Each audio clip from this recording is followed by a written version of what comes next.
हिंदुस्तान से लेकर दुनिया के बहुत से दूसरे देशों तक आज अभिव्यक्ति की स्वतंत्रता एक दिक्कत की तरह सामने आई है।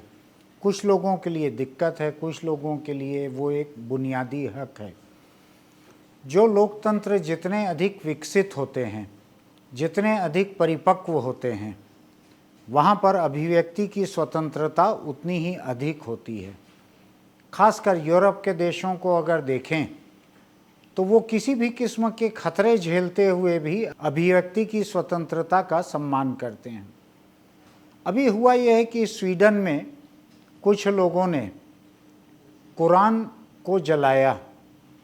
इस बात को लेकर पूरी दुनिया के मुस्लिम लोगों में भारी नाराज़गी है। हिंदुस्तान में भी अभी प्रदर्शन हुए हैं। महाराष्ट्र की खबर आई है, रजा अकादमी के बैनर तले वहाँ प्रदर्शन हुए हैं। दुनिया के 57 इस्लामिक देशों ने सऊदी अरब में बैठक करके स्वीडन सरकार से इसके खिलाफ विरोध जाहिर किया है कि अभिव्यक्ति की स्वतंत्रता का ये कोई तरीका नहीं हो सकता कि कोई मुसलमानों के पवित्र ग्रंथ को इस तरह से जलाए। अमेरिका में कई जगह देखने मिलता है ऐसा कि कोई बाइबिल को जलाते हैं, कोई कुछ करते हैं।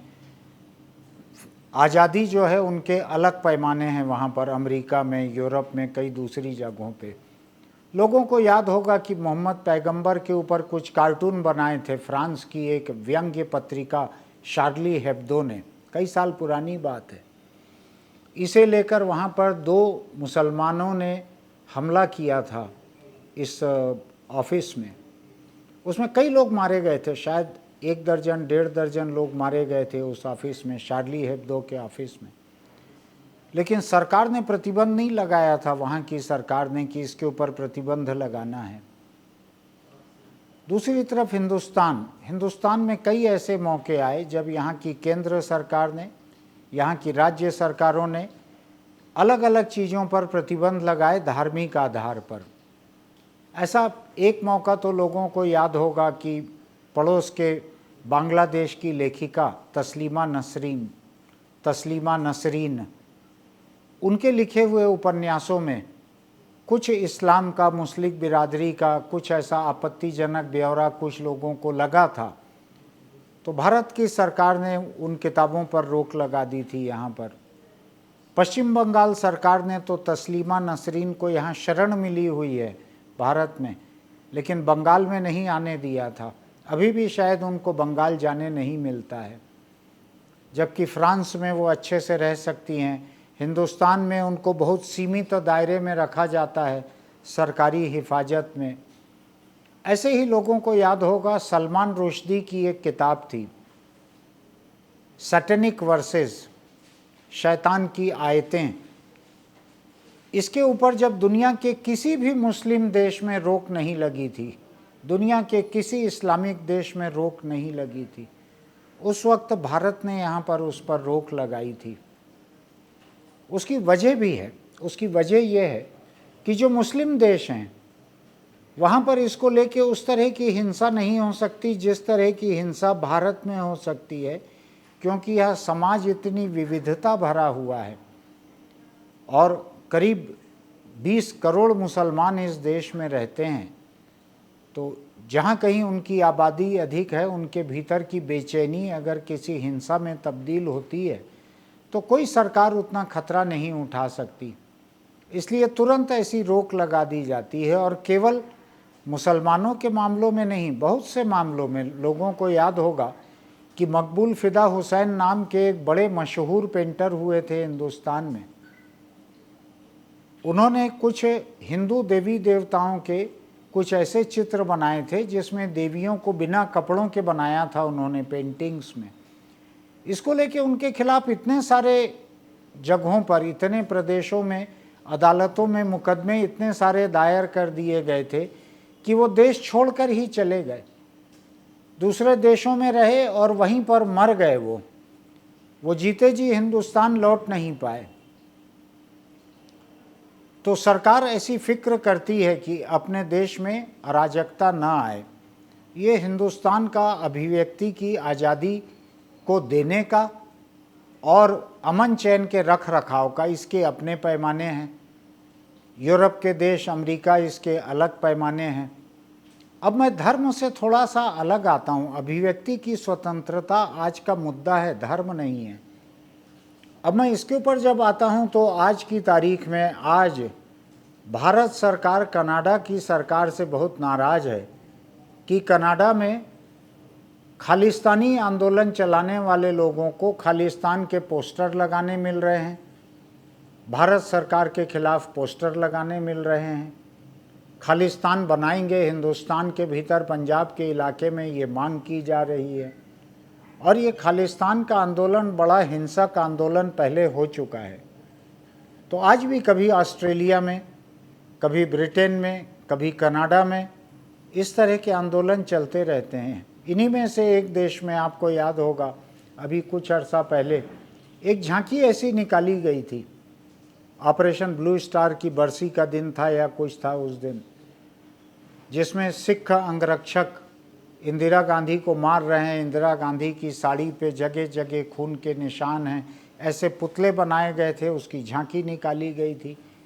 तो भारत सरकार ने अभी कनाडा की सरकार से इसका बड़ा विरोध किया है जमकर कि हिंदुस्तान के भीतर जो अलगाववादी आंदोलन चलाते हैं, जो आतंकी आंदोलन चलाते हैं, जिन्होंने इतने साल तक आतंक का वहाँ पर हवा खड़ा कर रखा था, अनगिनत लोगों को गोलियां मारी थी, जिसमें इतनी हिंसा हुई थी, इतनी हत्याएं हुई थी बरसों तक, आज ये लोग वहाँ पर भारत सरकार के खिलाफ, भारत के खिलाफ ये आंदोलन चला रहे हैं।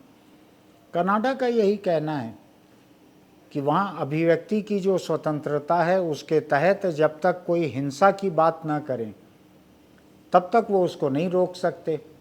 अगर वो हिंसा की बात करेंगे कि किसी को मारेंगे, किसी जगह को बम से उड़ा देंगे, तो वो रोक सकते हैं। लेकिन अगर हिंसा की बात नहीं करते हैं, खालिस्तान की मांग करते हैं, तो वो इसको नहीं रोक सकते। तो अभिव्यक्ति की स्वतंत्रता एक बड़ा मुश्किल और जटिल मामला है जो अलग अलग संस्कृतियों में अलग अलग मायने रखता है। आपको ध्यान होगा कि फ्रांस के एक स्कूल में एक शिक्षक एक कोई ऐसी बात पढ़ा रहा था जो मुस्लिमों को नापसंद थी। तो उन्होंने स्कूल में जाकर क्लासरूम में घुसकर उसका गला काटकर उसका सिर अलग कर दिया था। अभी वो फ्रांस जो है कई तरह के दंगों से गुजर रहा है, चूँकि वहाँ एक विदेशी शरणार्थी तबके का एक नौजवान पुलिस की गोली से मारा गया है। उसको लेके पूरे फ्रांस के अलग अलग शहरों में आग लगी हुई है, लेकिन फ्रांस की सरकार उसके ऊपर कोई इमरजेंसी कानून लागू नहीं कर रही है। उनका मानना है कि लोगों का हक है कि वो शांतिपूर्ण विरोध करें। खुद वहाँ के राष्ट्रपति ने पुलिस के हाथों इस लड़के के मारे जाने की निंदा की है। तो फ्रांस का कहना है कि लोगों का हक है विरोध करना। उसमें जो हिंसा हो रही है, हिंसा के ऊपर पुलिस कार्रवाई करेगी, लेकिन इसको इमरजेंसी कानून के लायक वहाँ की सरकार अभी नहीं मान रही है। तो पूरे देश में ऐसा, विदेशों से आए हुए शरणार्थी भी अगर ऐसा प्रदर्शन कर रहे हैं तो उसकी छूट वहाँ पर दी जा रही है। हिंदुस्तान के भीतर कई मामलों में होता है। एम.एफ. हुसैन का मैंने आपको बतलाया, हिंदुओं की आपत्ति थी। ये एक अलग बात है कि हिंदुओं के अपने मंदिरों में, मंदिरों के बाहर जो तरह तरह की प्रतिमाएं लगती हैं, उनमें अनगिनत देवियों की ऐसी प्रतिमाएं हैं जो बिना कपड़ों के बनाई गई हैं, ऐसी बनाई गई हैं। तो वो कोई यहाँ के लिए नई चीज़ नहीं है। कलाकार ऐसी छूट लेते रहे हैं पहले भी, लेकिन मकबूल फ़िदा हुसैन चूँकि एक मुस्लिम थे, उनकी बनाई हुई ये पेंटिंग्स जो हैं ये लोगों को अधिक विचलित कर गई थी। तो इस लोकतंत्र में उनके तमाम हक रहने के बावजूद उनको अदालतों में ले जाकर ऐसा घेरा गया था कि उनको देश छोड़ देना बेहतर लगा और दूसरे देशों में रह के वहाँ वो पेंटिंग करते रहे और मर गए वहीं पर बाहर। यहाँ पर अभी एक आदिपुरुष नाम की एक कोई फिल्म चल रही है, मैंने देखी नहीं है। उस फिल्म में ऐसा कहा जाता है कि रामायण के जो पात्र हैं, हनुमान हैं, दूसरे लोग हैं, इनसे बहुत ही घटिया जुबान में, बहुत ही गंदी जुबान में संवाद कहलाए गए हैं, उसका विरोध हो रहा है। लेकिन हिंदुस्तान की अदालतों ने, सुप्रीम कोर्ट ने उस पर रोक लगाने से मना कर दिया कि हम इस पर रोक नहीं लगाएंगे। तो ये एक बड़ी विचित्र हालत है कि जब कांग्रेस भाजपा दोनों के लोग कह रहे हैं कि इस पे रोक लगाई जाए फिल्म पे, इसके डायलॉग बड़े फूहड़ हैं, बड़े गंदे हैं, इसमें जो लोगों के इष्ट देव हैं उनसे गंदी जुबान में बातें कहलाई गई हैं, लेकिन कानून कह रहा है कि कानून ऐसा नहीं है कि हम इसको रोक सकें। जब सेंसर बोर्ड ने इसको पास कर दिया है तो अदालत उसको किस आधार पर रोके? तो ये क्रिएटिव लिबर्टी है, ये अभिव्यक्ति की आज़ादी का एक विस्तार है कि एक कलाकार एक आज़ादी लेता है, छूट लेता है, रियायत लेता है अपनी कल्पना को दूर तक पहुंचाने के लिए। कुछ देशों में लोग धर्म का, किसी धर्म का विरोध करने के लिए, किसी धार्मिक किताब या दस्तावेज में लिखी गई बातों का विरोध करने के लिए वहाँ पे लिबर्टी लेते हैं। अमेरिका में बाइबिल को जलाने की बहुत सारी घटनाएं होती हैं, लेकिन कानून नहीं रोकता है उसको, सरकार नहीं रोकती है उसको, उनका मानना है कि ये छूट है। हिंदुस्तान में आपको याद होगा कि अम्बेडकर ने अपने रहते रहते कानून बनाने में जिनका सबसे बड़ा योगदान था, उन्होंने रहते रहते मनुस्मृति को जलाया था सड़कों पर, जो बाद में भी जलाते हैं। दलित तबका अभी भी जलाता है। दलितों का ये मानना है कि मनुस्मृति की वजह से ही हिंदुस्तान में ऐसी हिंसक जाति व्यवस्था हुई है जिसमें अछूत कहे जाने वाले लोगों को, दलितों को, आदिवासियों को प्रताड़ित किया जाता है। मैं लगातार तीसरे दिन अधिक खुलासे से याद करना नहीं चाहता कि मध्य प्रदेश में एक आदिवासी नौजवान का क्या हाल किया गया था। कल और परसों हम उस पर बोल चुके हैं। तो यहाँ पर भी ये बात होती है कि दलितों और आदिवासियों के साथ ऐसी हिंसा की जाति व्यवस्था लागू करने वाली मनुस्मृति को जलाया जाए। तो ये कई जगह होता है, ये हिंदुस्तान में भी होता है, दूसरी जगहों पे भी होता है। ये धार्मिक आधार से लेके राजनीतिक आधार तक पे होता है। जो खालिस्तान का मामला है अभी, वो केवल धार्मिक आधार पर नहीं है, वो राजनीतिक आधार पर खालिस्तान बनाना चाहते हैं। और कनाडा की सरकार उनको प्रदर्शन करने की, पोस्टर लगाने की छूट भी दे रही है। तो ये सोचने की ज़रूरत है हमको कि हम अपने इलाके में अभिव्यक्ति की स्वतंत्रता को लोगों की बर्दाश्त के साथ जोड़कर देखें कि लोगों की बर्दाश्त कितनी है, लोगों की ताकत कितनी है बर्दाश्त करने की, कि हम किसी एक को अभिव्यक्ति की स्वतंत्रता का अधिकार दें। किसी भी लोकतंत्र में इन दोनों के बीच एक संतुलन की ज़रूरत पड़ती है।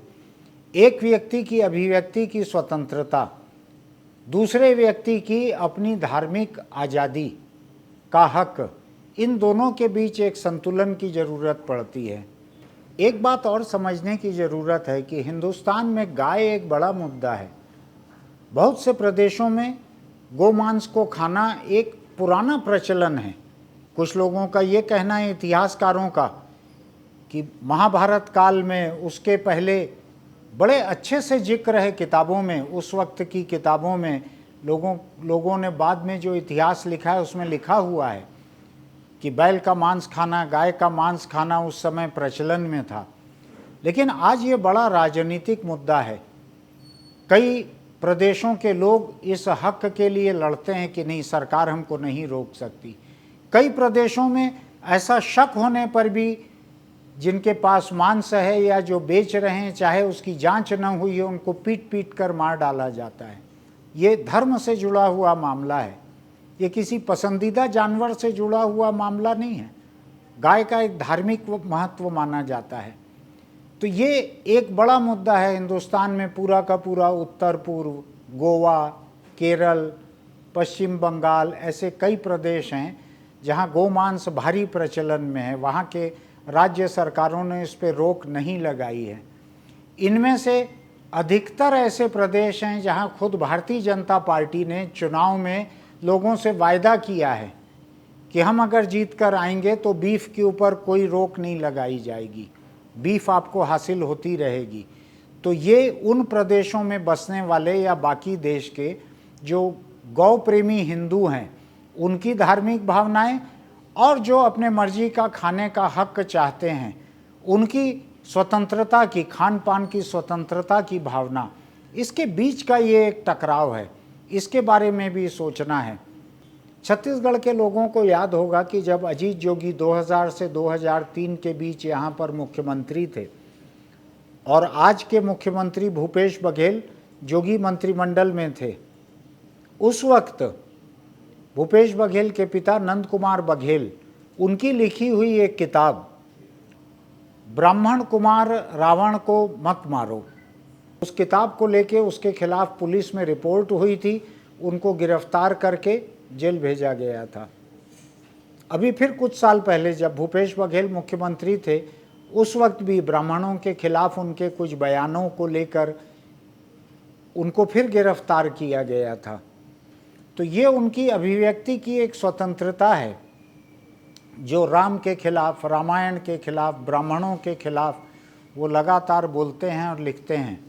और ये दूसरे लोगों की धार्मिक हक की बात है ये कि वो इसमें से कितना बर्दाश्त कर सकते हैं और कितना बर्दाश्त नहीं करने पर उसके खिलाफ जाकर रिपोर्ट लिखाते हैं। और ऐसा कम जगहों पे होता होगा कि मुख्यमंत्री के पिता गिरफ्तार होते हों ऐसे मामलों में। यहाँ पर हुआ है वो। तो हिंदुस्तान के लोगों को ये सोचने की ज़रूरत है कि सरकार तो तेज़ी से दखल देती है, कई मामलों में नहीं भी दे पाती है। आदि पुरुष मामले में कोई सरकार दखल नहीं दे पाई, कोई अदालत दखल नहीं दे रही है। तो ये सोचने की ज़रूरत है कि क्या लोगों को अपना बर्दाश्त बढ़ाना चाहिए ताकि दूसरे लोगों की अभिव्यक्ति की स्वतंत्रता का इस्तेमाल वो कर सकें, या उनको अपनी इस आज़ादी का इस्तेमाल सोच समझकर सावधानी से करना चाहिए कि इससे दूसरों की धार्मिक भावनाएं आहत न हों। ये एक बड़ा नाजुक संतुलन है। इसके बारे में समझदार लोगों के बीच भी सार्वजनिक बहस की ज़रूरत है, जिससे लोग इसको सही संदर्भों में देख सकें। जहाँ पर सही संदर्भों में लोग देख नहीं सकेंगे, वहाँ पर इस तरह की चूक होते रहेगी, क्योंकि धर्म के नाम पर, धार्मिक संवेदनशीलता के नाम पर धार्मिक भावनाएं आहत हो रही हैं, ये कहते हुए उन धर्मों के सबसे अधिक कट्टर लोग सबसे हावी हो जाते हैं, क्योंकि उनको अपने अस्तित्व को साबित करने के लिए कट्टरता सबसे एक मजबूत बाइंडिंग फोर्स दिखता है, फेविकोल के मजबूत जोड़ की तरह। इसलिए वो लोग हावी हो जाते हैं। तब हर लोकतंत्र को, हर समाज को ये सोचना है कि उसके लोगों की बर्दाश्त कितनी है, दूसरे लोगों का अभिव्यक्ति का अधिकार कितना है, इनके बीच संतुलन कैसे बनाया जाए। यहीं पर इन तमाम धर्मों के जो जिम्मेदार लोग हैं उनमें अगर समझदारी है तो वो मददगार हो सकती है। अगर राजनीतिक दलों के जो लोग हैं उनमें अगर हौसला है तो उससे मदद मिल सकती है, और नहीं तो अगर अदालत के जजों में एक कड़ा फैसला लेने का हौसला है तो वो कह सकते हैं कि नहीं, ये हक है अभिव्यक्ति का या ये हक है लोगों की धार्मिक भावनाओं का, वो भी फैसला दे सकते हैं। तो मैं आज इन कतरा बातों को लेकर आपके सामने रखना चाह रहा था कि कनाडा के खालिस्तानी आंदोलन से लेकर स्वीडन में कुरान जलाने तक, और हिंदुस्तान का जो तजुर्बा रहा है ऐसे मामलों में, और ये आदि पुरुष फिल्म तक, इन सब के बारे में आप भी सोचिए कि सीमा कहाँ पर होनी चाहिए। क्या कोई सीमा हो सकती है? क्या लोग अपने हक के साथ साथ दूसरों के अधिकारों का भी सम्मान कर सकते हैं? इस बारे में सोचिएगा। फिर हम किसी खबर को लेकर मिलेंगे। तब तक के लिए आपको हमारा ये वीडियो अच्छा लगता हो तो आप सब्सक्रिप्शन की बटन दबाइएगा और नोटिफिकेशन की बटन दबाइएगा। और हाँ, अगर आप दोपहिया चलाते हैं तो हेलमेट ज़रूर लगाइए, क्योंकि हम चाहते हैं कि आप हमारे अगले वीडियो भी देखें।